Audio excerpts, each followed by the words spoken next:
Good afternoon. Happy to take your questions. Mayor, Dave Savini from CBS. First question is from Dana Kozlov at CBS. In light of the governor's modifications and the impact on the lakefront, nearby parks, and the 606, are you going to keep them closed? And what about the golf courses along the lakefront?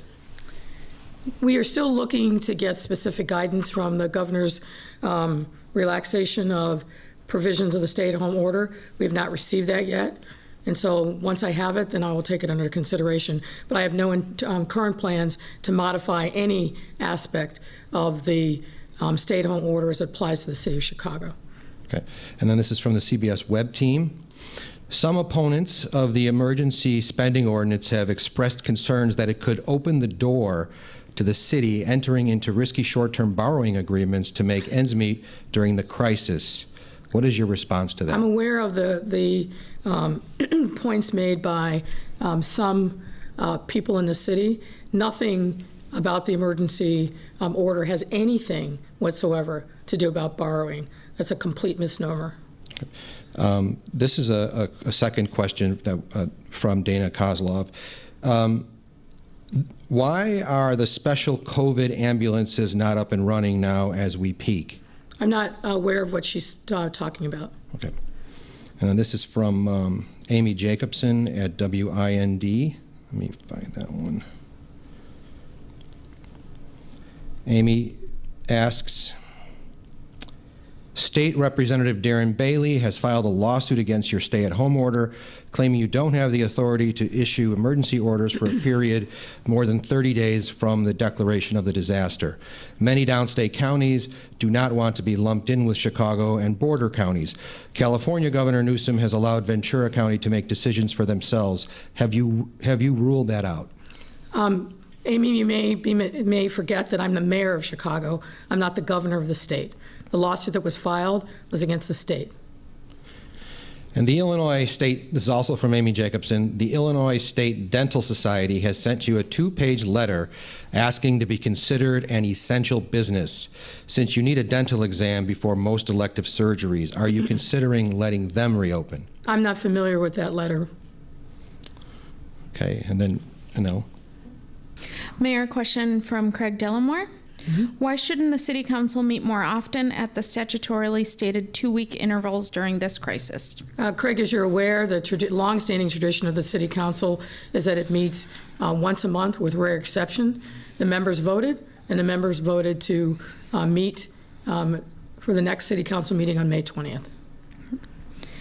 Mayor, from Bill Cameron, have you given any thought to keeping aldermen's mics off until you recognize them? Well, obviously, having virtual city council meetings has its moments. I think for the most part, the meetings have gone fine. Some aldermen get excited and want to speak before either their colleagues or their chair are finished, but that's to be expected in a virtual city council meeting where we can't all see each other at the same time. Mayor, from Becky Vivi at WBZ. Are you concerned about your relationship to aldermen and a growing group or coalition that co-opted to stop your initiatives after the pandemic, that may co-opt you to stop your initiatives after the pandemic is over? Well, as you saw today, 29 aldermen, more than needed for a majority, voted to make sure that we are continuing to focus on what's important. And what I'm focused on is the fact that today we had another 800 infections and, importantly, 36 deaths. And so what the 29 voted for was to make sure that we continue doing everything we can to keep our residents safe in this time of pandemic and to continue to have a sense of urgency around the measures that are needed to do just that. And last question, Mayor, from Kelly Bauer at Block Club.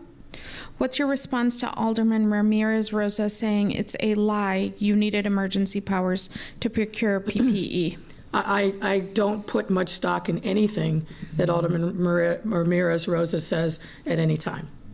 What I know is that it's important for us to maintain the dignity of ourselves as elected officials. Literally, on today's broadcast, people were watching all over the world, and I think they saw democracy in action, but I think they also saw some things that are regrettable.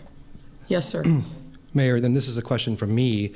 I've been contacted by numerous city workers who had at one point where they were able to go home. They were 60 years or older, and they had underlying health conditions. A couple of them have told me that they took a third week and they found out they weren't getting paid for that third week, and they had to go back to work, and they're told that if they want to go home, even with a doctor's note, that they have to use their own vacation time. Are you aware of any of this kind of thing going on? Dave, one of the first things that we did in response to this pandemic is to make sure that city residents who are identified, and that includes city employees who are identified, I should say city employees who are identified as being falling into a vulnerable category, 60 years or over, underlying medical conditions, or otherwise sick, that they have the ability to stay home and not have their sick time counted against them. That's in writing. We sent it out. We held webinars. We worked with the individual HR directors of various city departments. That continues to be the policy of city government, and that is the policy. So if they have a note and they're... Dave, as I said, they have been advised over and over again, in writing, individually, about what the city policy is. If they fall within the categories that I've identified, we're encouraging, particularly if they're sick, to stay at home. We've been saying that every day since early March at the beginning of this pandemic. Nothing in that regard has changed. Thank you. Thank you, everyone.